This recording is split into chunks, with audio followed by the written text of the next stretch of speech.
David Muir at ABC News headquarters here in New York, and this is the weekend edition of the World News webcast. We're going to begin in Iraq, where the U.S. military has begun a major new offensive against al-Qaeda fighters. Military officials say the operation began within the past 24 hours and is targeting al-Qaeda strongholds near Baghdad. This new offensive comes as Defense Secretary Robert Gates is visiting Iraq for the fourth time since December. He is expected to urge Iraqi leaders to move faster to unify their government and stabilize the country. Also in Iraq today, we learned the ID cards of two missing soldiers were found in a safe house about 100 miles from where they were kidnapped in an ambush last month.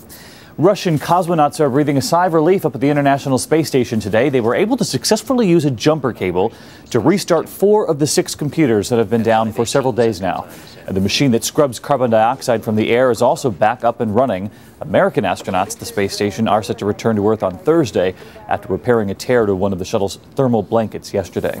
Meantime, in domestic news, closing arguments were heard today in the trial of Durham County District Attorney Mike Nifong. After only a couple of hours of deliberations, the panel found Nifong guilty of violating ethics rules while pursuing rape charges against 3 Duke lacrosse players. Those charges were eventually dropped. Nifong could be disbarred as a result of today's ruling. He has already said he will resign as Durham DA. Finally, a very happy ending for the family of a 5-year-old girl in Illinois. Hannah Klemecki is back at home today after surviving alone in the woods for 3 days. Hannah was swimming with her grandfather on Wednesday when a wave overcame the two of them.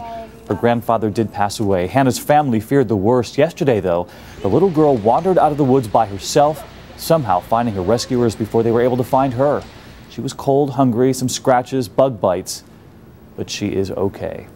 Those are some of today's top headlines. I'm David Muir here in New York. I hope you'll join me for much more on the broadcast edition of World News. And you can always click on abcnews.com for the latest news anytime you need it. Take care.